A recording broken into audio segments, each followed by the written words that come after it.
Good morning, St. Francis, and good morning, people of God. It is Thursday, the 19th day of May, 2022. It is Thursday of the 5th week of Easter. It is the 33rd day of Easter. I think I may have gotten the count wrong a couple of days this week, but it's the 33rd day of Easter today. Coming to you from Jacoba Hall, which is our cafeteria here at the Franciscan School. And this alcove right here used to be the chapel. It was the very first chapel outside of the church proper itself that we had here on the campus. It is today part of the cafeteria, but it's also the place in which we have our annual art show for our students at the Franciscan School. So their beautiful art is on display. It was a great opening of the art show on Monday evening. So the talents of our wonderful students here at the Franciscan School are on display. Let's see, first reading today, the Council of Jerusalem continues with Paul and Barnabas giving a defense, for bringing the gospel to the Gentiles. Not only that, but also not requiring them to undergo any of the practices that make Jews Jews. And the whole understanding is that Paul attempts to give, and is successful at giving, is that it is God's plan from the beginning of time to include the Gentiles among the chosen people. It just doesn't stop with the Jewish people, that it is extended because God love extends to all creation.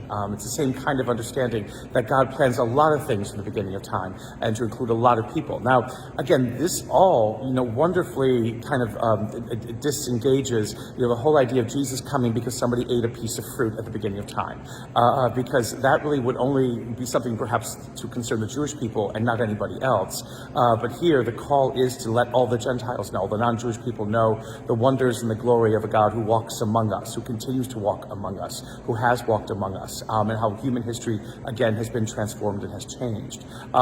There is an agreement that happens after this testimony that Paul and Barnabas give, that Gentiles accepting the faith should avoid certain foods and certain activities, but do not have to be circumcised. So there's quite a relief for the Gentiles. And so the sense in which, God continues to work in marvelously wonderful ways in opening up for us the wonder and beauty of God's presence and of God's mission, of God's desires in this world. Paul and Barnabas become courageous in their affirmation and in their vouching for the work of God among the Gentile peoples, which is, again, where Paul says God has asked him to especially go, and the church in Jerusalem agrees. An interesting little side point with that is that the one who leads this council is not Peter. It is James. James the apostle is never clear. James, a brother of the Lord, never really clear, but it is this other individual who has leadership of the Jewish community, perhaps while Peter is doing other things. So again, it is the sense in which the Christian community has been led by another individual and not the one that people might necessarily think, because Jesus calls Peter the rock and the church is built upon him, and et cetera, et cetera. It is James who leads this council, who leads the church in Jerusalem. The gospel is simple and succinct and to the point. To love gives joy. To have joy means that you're able to love. As our bishop in Raleigh says, love never hurts. And that is true. And so Jesus tells the apostles everything that he has told them. Again, this Last Supper discourse, this Last Supper speech continuing today.